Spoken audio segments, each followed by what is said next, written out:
Welcome to The Explainer. Today, we're jumping right into a massive, honestly kind of baffling paradox of human behavior. We're looking at why people with these immense ambitions, grand visions, and crystal clear goals so often fail to take any actual action. It is incredibly common, and the reasons holding these folks back? Well, they're rooted entirely in the hidden, behind-the-scenes mechanics of the human mind. So let's just dig right into exactly why our brains are so good at betraying our biggest ambitions. Have you ever met someone who talks endlessly about living a completely different life, but then nothing ever actually changes? Maybe it's a friend, a coworker, or hey, let's be completely honest here, maybe it's a version of yourself.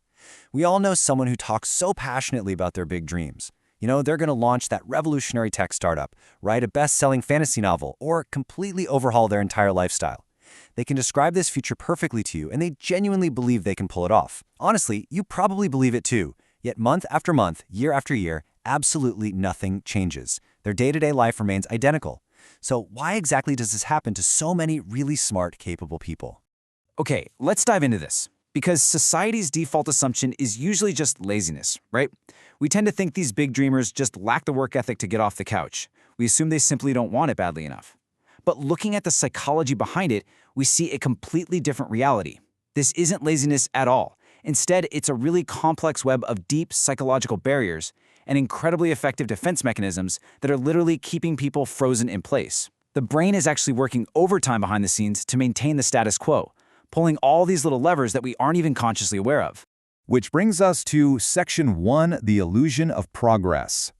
The absolutely crucial point to understand here is that we humans very easily confuse thinking with actual progress. When you intensely imagine a successful outcome, let's say standing on a stage, pitching your wildly successful startup to investors, your brain essentially hands you an unearned reward. It floods your system with dopamine.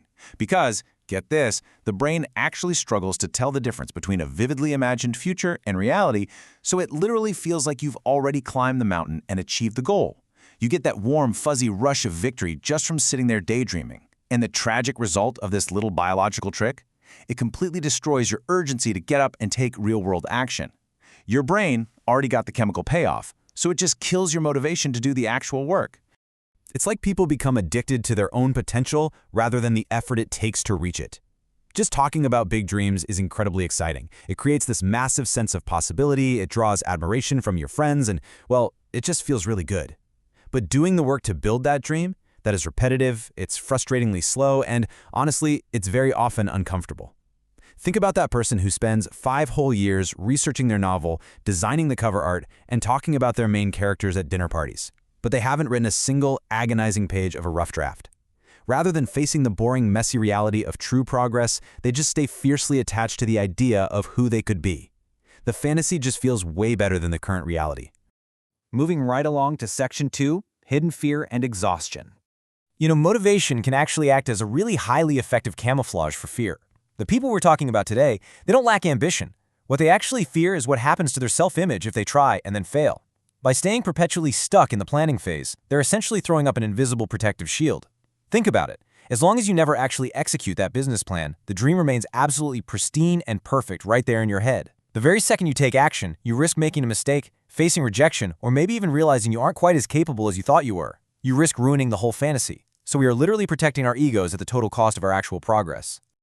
And this emotional weight, it really quickly morphs into intense physical inaction through this vicious cycle of overthinking. It usually starts out looking like responsible planning. You're thinking deeply, analyzing every possible outcome. You're mapping out the market, reading every single productivity book you can find, charting out every potential pitfall. But this relentless analysis acts like a massive leak in your mental gas tank. It drains your cognitive energy completely. By the time you actually need to sit down and do the physical work, you genuinely feel too tired to act.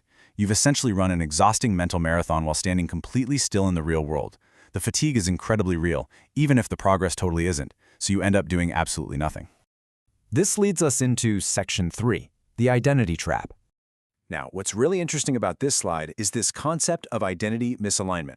At the deepest level, your brain is hardwired to maintain consistency. That means it will strongly resist any actions that contradict how you currently view yourself. For instance, you might have this grand dream of starting a super disciplined fitness routine or launching a major business. But if you harbor this secret underlying belief that I never finish things, or I'm just a naturally lazy procrastinator, your brain is going to hit the emergency brakes anytime you actually try to start. Why? Because taking action requires you to literally become a completely different person, and the brain much prefers the devil it knows. It actually wants to prove your current self-belief right. If your underlying identity contradicts your big goals, your mind is just going to constantly self-sabotage to keep things safely familiar.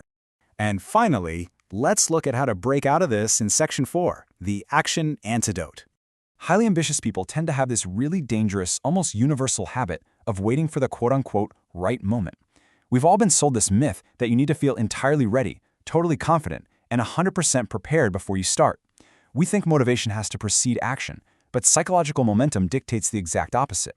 Science actually shows us that readiness is a byproduct of action. The confidence, the clarity, the motivation, all of that comes after you start, not before. Listen, if you sit around waiting for that magical, perfect Tuesday morning where the stars align and you feel totally ready, you're going to wait forever. That time simply never arrives. You just have to move first. Because having big dreams, that isn't rare at all. Almost everybody has them. Turning them into reality is what's incredibly rare. The real difference between the perpetual dreamer and the successful doer isn't natural talent or some genetic gift. It is simply the ability to act even when your own mind is actively working against you. It's the willingness to push forward when your brain is throwing up those dopamine illusions, those hidden fears of failure, and that mental exhaustion just to keep you safely seated on the couch. So I want to leave you with this thought. Now that you know exactly how your brain is actively tricking you into standing completely still, what imperfect, slightly uncomfortable action are you going to take today to shatter that illusion?